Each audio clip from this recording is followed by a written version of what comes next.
Soyez salués, chers camarades ivoiriens, chers africains, je suis Herman le Patriote. Quoi s'agit-il? Il s'agit de ce monsieur, Alassane Dramane Ouattara. Voici comment il était habillé donc ce jour. Le 3 février, Alassane Dramane Ouattara est de retour. Il est allé consulter son petit-fils, monsieur Emmanuel Macron, qui a épousé un homme. Voilà, Brigitte est un homme. D'après notre journaliste de tous les jours, on suit le dossier de près. Donc, c'est pourquoi le woubilisme est aussi donc aimé ici en Côte d'Ivoire, parce qu'effectivement, notre pays est vendu aux mains de ces personnes qui n'ont aucune crainte de Dieu. Mais ce n'est pas de ça qu'il s'agit. Chacun a son orientation sexuelle. Donc moi, Herman le Patron, en ce qui me concerne, ça ne me regarde presque pas en ce qui concerne les woubilistes. Ce qui me regarde, c'est ce qu'il a déclaré ici. Nous avons une constitution, chers camarades, on va l'écouter ensemble. Écoutez très bien ensemble. Nous avons des institutions et je demande que chacun respecte la constitution, les lois de la République et les institutions. Moi, j'ai été floué pendant des années ici, vous le savez tous, aussi bien pour l'élection présidentielle de 2000 que pour les législatives même de 2000. On a mis du blanco sur mes dossiers pour les éliminer. On a fait de la tricherie, du mensonge, mais tout ça, je laisse derrière moi. Une élection présidentielle, ce n'est pas un jeu d'enfant. Les autres veulent le pouvoir, pourquoi? Pour dilapider les fonds de la République à nouveau. Qu'est-ce qu'ils ont fait? Alors moi, je suis fier de mon bilan. Et je continuerai. Alors, je mets en garde tous ceux qui veulent mettre le désordre. Si c'est ce qu'ils veulent, ils m'auront en face d'eux.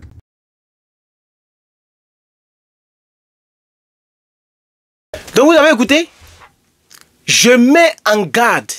Ça c'est comme ça il a terminé. Hein. Je mets en garde tous ceux qui veulent s'aimer du désordre. Il a peur de des manifestations. Il a peur des Ivoiriens en un mot. Il a peur. Dramane a peur, il trame, ça trame. Chers Ivoiriens, restons mobilisés. Ça trame.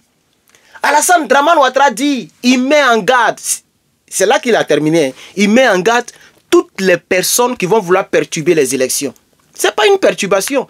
C'est une mobilisation générale. Parce que 4 mandats, c'est inacceptable. Ce n'est pas constitutionnel. Sinon, si on veut rester sur cette manière de diriger, mais vous serez président à vie, M. Alassane Ouattara. Vous serez président à vie. Parce que vous allez toujours ramener le compteur à zéro. Et vous allez créer une autre république en changeant simplement une virgule dans la constitution. Et puis ça poursuit son cours. Et puis la commission électorale indépendante. La manière dont les tests concernant la commission électorale indépendante est actuellement là. Mais Kuibier sera président jusqu'à avoir attrapé Cannes. Il sera président de la commission électorale indépendante. Parce que les tests disent que même si son mandat est fini, tant qu'il n'y a pas d'élection pour un autre président, lui il est président. Vous comprenez? C'est ça la triste réalité. C'est comme le mandat d'un président arrive à son terme. Le mandat de M. Joe Biden arrive à son terme. C'est pourquoi j'ai dit je vais faire ces vidéos en anglais. Parce que il faut qu'on doit contrecarrer les mainstream, c'est-à-dire les grands médias comme France 24, BFM TV. Vous voyez, dès qu'il est quitté en France, il a commencé à parler. Est-ce qu'il parlait comme ça au début? Vous voyez? Mais sûrement que l'armée française, Emmanuel Macron a donné son accord. Emmanuel Macron lui a dit qu'on va te soutenir. Il n'y a rien. Je vais lancer le mot d'ordre à nos grands médias, BFM TV, TV5, Monde, France 24, etc., RFI, BBC, pour parler bien pour toi, et on va les diaboliser, et toi, tu vas faire un 4e mandat. Donc, il est venu aujourd'hui, il a commencé à parler, il est habillé de manière décontractée, une petite chemise RADP, puis il parle. Et il dit que les gens ont menti. Qui a menti sur toi? Tu n'étais pas éligible. Tu n'avais pas de certificat de nationalité. Et puis il dit qu'ils ont menti sur qui? Mais même ceux vers qui tu es en train de faire, contre qui tu fais l'injustice, vous faites l'injustice, M. Dramane, puisque c'est un père de famille, c'est un doyen. Je vais apprendre à être un peu poli dans mes vidéos. Dites-moi qu'est-ce que vous en pensez. Voilà. Donc, je vais apprendre à être poli, dire les choses telles qu'elles doivent être dites. Voilà, parce que je suis un leader politique, hein, pour ceux qui ne le savent pas. Je suis un leader politique. Je ne sais pas si j'ai encore mon poste, mais on ne m'a pas encore renvoyé. On ne m'a pas encore dit que je suis renvoyé. Donc, je suis secrétaire au PPACI. Je vais essayer de soigner un peu certaines choses. Vous allez voir que dans les jours à venir, les mois à venir, je vais changer beaucoup de choses. Alors, M. Alassane Ouattara, vous dites que ils ont triché et qu'ils ont mis du blanco. Votre secrétaire exécutif du RADP a dit de ne pas utiliser des mots trop familiers, trop ivoiriens. Parce que ça, c'est les Ivoiriens qui parlent comme ça. Vous avez essayé un jour de parler comme les Ivoiriens, vous vous êtes trompé, vous avez dit Nyamakoudji. Hein? Ne mettez pas, mettez un peu d'eau dans votre Nyamakoudji. Nyamakoudji. Vous vous rappelez, M. Alassane Ouattara, nous les Ivoiriens, on n'utilise pas Nyamakoudji. Le proverbe, il est ivoirien. On le dit toujours, mais ce n'est pas Nyamakoudji, on utilise, c'est le vin. Mets un peu d'eau dans ton vin. C'est même pas un proverbe ivoirien. Dites-moi, c'est un proverbe de quel pays ou même de quelle chose. Dites-moi en commentaire. Alors donc, il a essayé de parler encore comme les Ivoiriens. Tout le monde veut faire comme le président Laurent Gbagbo. C'est ça que moi je constate. Hein. Parce que c'est le président Laurent Gbagbo qui parle comme ça de manière simple. Vous comprenez? Alors il dit qu'ils ont mis du blanco sur ces dossiers. Qu'est-ce qu'il veut dire par là? C'est juste une manière de parler, un proverbe. Il veut dire qu'ils ont triché. Il a même utilisé le mot tricher. Il veut dire que de manière injuste, ils l'ont enlevé sur la liste électorale. Vous voyez? Voilà. Et donc, il a même dit qu'il laisse tout ça derrière lui. Mais il n'a pas laissé derrière lui. Monsieur Alassane Ouattara, vous n'avez pas laissé. Ok? Si vraiment même les gens avaient mis du blanco et que vous vous êtes battu, vous et puis votre Soro Guillaume, vous avez fait votre combat et que vous êtes arrivé au pouvoir, démontrez au monde entier que vous êtes différent de celui qui a mis le blanco. Pourquoi vous empêchez injustement le président Laurent Gbagbo d'être candidat à l'élection présidentielle d'octobre 2025? C'est injuste. Le président Laurent Gbagbo n'a pas cassé de banque. Nullement, il n'a nullement pas cassé de banque. Le président Laurent Gbagbo n'a pas braqué de banque. Ceux qui ont braqué les banques en Côte d'Ivoire, les BCR, on les connaît. Il y a même une vidéo où on voit les rebelles qui distribuent de l'argent. Monsieur Alassane Ouattara, vous avez sûrement vu cette vidéo. Vous voyez, vraiment, vous avez pris beaucoup de l'âge. Moi, j'aimerais que vous puissiez sortir par la grande porte. Vous avez fait des ponts. Plusieurs Ivoiriens vous ont acclamé à cause de ces ponts. En tout cas, moi, par rapport à ce qui s'est passé en Côte d'Ivoire et par rapport à la dette, comme l'a dit notre président, la Digba dette, je ne suis pas partisan des ponts et des choses. Voilà. Notre pays est encore dominé par l'ancien colonisateur. C'est ça qui m'intéresse plus. Ok? Avoir notre propre monnaie, sortir de la CEDEAO. Donc tout ce que vous allez faire, moi personnellement, ça ne me dit rien, ça ne me fait rien. Vous comprenez? Voilà.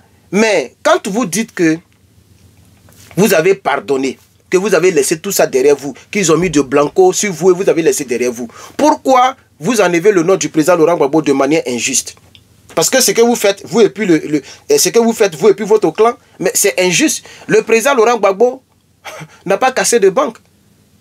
S'il y a quelqu'un qui ne doit pas avoir son nom sur la liste électorale, c'est bel et bien vous. Puisque vous aviez une nationalité douteuse. Vous étiez voltaïque.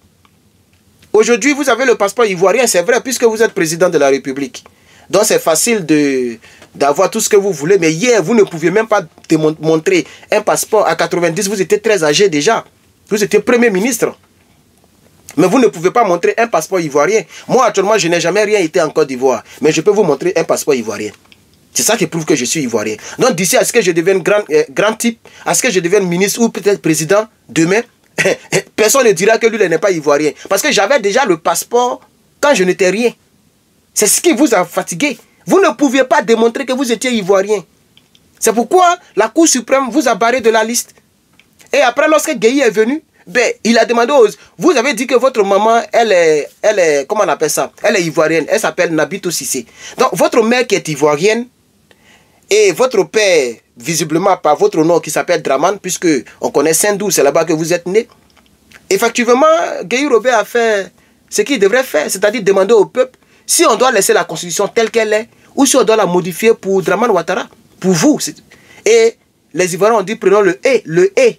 Donc, ne peut être candidat à l'élection présidentielle celui qui est ivoirien de père et de mère. Donc là encore, vous étiez écarté. C'est pourquoi Gueye vous a écarté. Donc, tout ce que vous avez connu n'a rien à voir avec le président. Au contraire, le président Laurent Gbagbo a accepté d'aller avec vous dans une coalition qu'on appelait le Front républicain, qu'il paye cash aujourd'hui, puisque tout le monde l'attaque avec cette affaire de Front républicain. Donc je pense que M. Alassane Ouattara, tout le monde vous appelle menteur. Arrivé à un certain moment, essayez de dire un peu la vérité. Personne n'a mis du blanco sur vos dossiers. C'est vous-même qui n'aviez pas la capacité de démontrer que vous étiez ivoirien. Et c'est les armes qui vous a mis au pouvoir. Tout le monde le sait. Guillaume Soro l'a dit. Il a écrit un livre. Il a même dit dans des vidéos qu'il a été rebelle pour que vous soyez président. Et Tous les chefs rebelles sont aujourd'hui avec vous. Donc, c'est clair que c'est les armes qui vous ont mis là. Donc, respectez un peu le peuple de Côte d'Ivoire. De toute façon, vous allez avoir une résistance.